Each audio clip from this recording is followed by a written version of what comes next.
So let's see. Welcome to another coffee talk.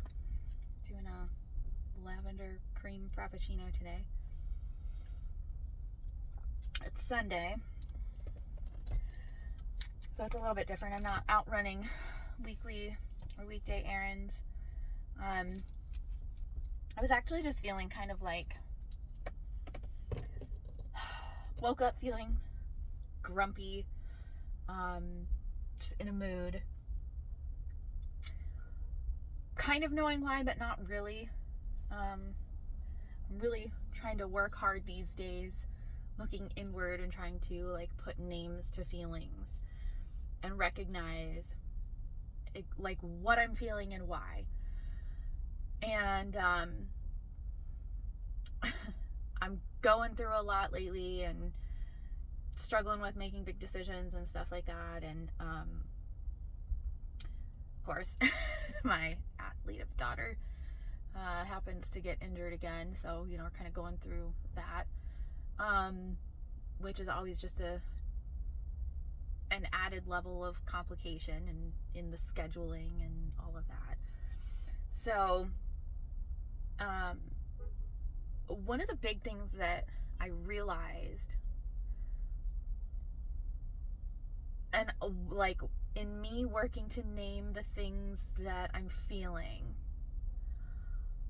the word independence popped up today while I was having shower thoughts, like where you're not trying to think, you're just, trying to clear the mind.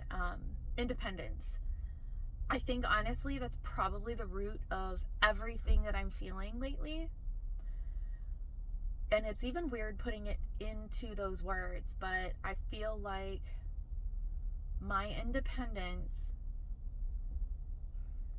not was taken from me, but I gave up my independence. And when I try to flex those independent muscles and do things independently, there is a ton of pushback, or I am made to feel guilty for wanting to have my independence, whether that be financially, my time,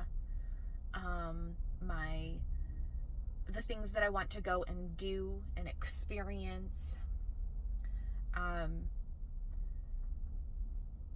I guess maybe that's like my biggest struggle, is knowing that I willingly went into this season of my life fighting for something, thinking that it was what I wanted, and then realizing, with hindsight being 2020 like it is, that I gave up everything that really made me an independent version of myself. So things that frustrate me, like being boxed in my house, meaning the two vehicles that I have that I am able to drive are blocked in by my husband and my son's vehicles. So when it comes to the weekends, I don't even look forward to the weekends, because I know that I don't get to go anywhere by myself ever, or without it being questioned, at least. It's different today. I did not think it was going to be like this, which is why, I'm freshly showered and I was actually just in my pajamas doing whatever. And then I realized, as my husband came back from dropping my daughter off and picking her up from practice and doing his little things, because there is no issue with him independently doing anything. So he came back, and then I assumed, I was not gonna be doing anything. And he asked me if I wanted this, particular salad from this one place, which is not nearby, because he was gonna go up to the outlets and do a little bit of shopping, to which my daughter was like, "Oh, wait for me, I'm going too." So that did allow me the opportunity to take one of the vehicles, and run and pick up my Bath and Body Works order. Took advantage of a sale on some candles, which I know I'm going to be asked about that too. Do we really need that? It is what it is. And I ran to Target to get my lovely little treat, some lavender to calm down. And I grabbed a couple things. A binder for some planning I'm going to be doing. But all the while, ever since that word, independence, popped into my head, like I can't stop thinking about it. And I know it's being placed in my mind and on my heart for a reason. And, having kind of that epiphany sort of thing, and like really, this is a trust your gut moment for me. And as much as I would love to just shut it down and squash it, at the end of the day, nobody's going to rescue me except for me. Nobody's looking out for me except myself. And isn't that what independence is, right? It's literally, it's not selfish. Independence isn't being selfish. Independence is being uniquely you and being that individual that functions on their own. And you can be independent and be in a relationship. That part's not, a problem. The problem comes in when the partner you're with does not respect or appreciate that independence and does not want you to exercise your independent muscles. So for me, I'm very weak in those muscles because it's been 20 years of me losing them over time. Much like the brain, you don't use it, you lose it, right? And it's sort of the same thing. You become the frog boiled in water. You don't realize that it's gone because slowly over time, it's been taken from you and in a covert kind of way. So for me, I feel like that word is going to just be like front and center. Like it's weird. It's like it's visceral. It's like in the front of my brain right now. Just independence. Where did it go? How do I get it back? And lately I've been saying, what can I do right now in this moment? What can I control right now in this moment to make myself feel better or, move forward in a situation, little small things. I can't control everything, but what can I do right now?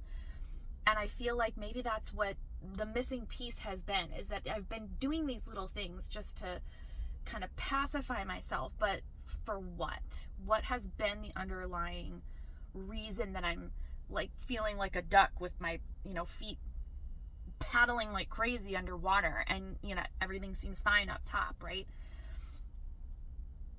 I think that's what it is that I've lost my independence and I'm mourning it and I'm wanting to get that back.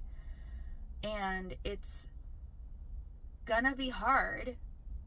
Oh, it's gonna be so hard, but I have to pursue that. Because literally half my life, this is the other thing, I saw somebody post, I don't even remember the exact numbers, but it was like 37 is the new midlife. Like you've lived half of your life, your mortality by the age of 37. And whereas, compared to a number much higher than that, a generation or two before. And I'm sitting here going, I have lived half of my life. And half of that time has been spent slowly losing my independence. To the point that I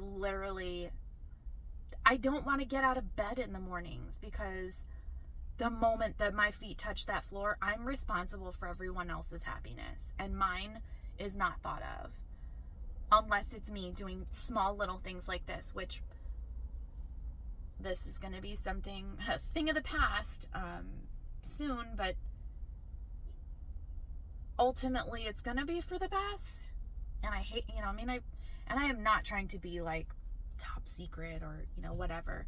It's just, I don't know what the path ahead looks like, so I'm not labeling things. I just know that I'm in charge of where I'm going to put myself or where I'm going to be in my future. So I can't just keep sitting here talking to a camera in my car, complaining about feeling the mental overwhelm and feeling underappreciated and then doing nothing about it, right? Isn't that the definition of insanity? Doing the same thing over and over again and expecting different results. Not that I won't share things here regularly, because this is a way that I am flexing my creative muscles, and feeling like I'm doing something. I'm doing something for me, maybe to help other people. I don't know, but it's something that, again, was kind of put on my mind and in my heart to do. I'm not real sure why, but I'm just learning to kind of follow those gut instincts more, trusting myself more, and kind of listening to that inner voice. Hey, you should do this. Hey, you should not do that. Hey, like I'm just trying to really tune into that, because that I kind of feel like is what creates the independence, that inner voice that is telling you these are the things you want, these are the things that you don't want. So I guess the inner voice and the independence kind of go hand in hand. So I've been slowly over the past, year or so, kind of trying to listen to that inner voice a little bit more, but definitely more so now. Now that I'm realizing, now that things have kind of like, I don't know, kind of feel like a little veil has been lifted a little bit. Like it makes sense. And I love having a reason or a label to put on something. Independence. That's the word of the day, I guess. Happy Sunday.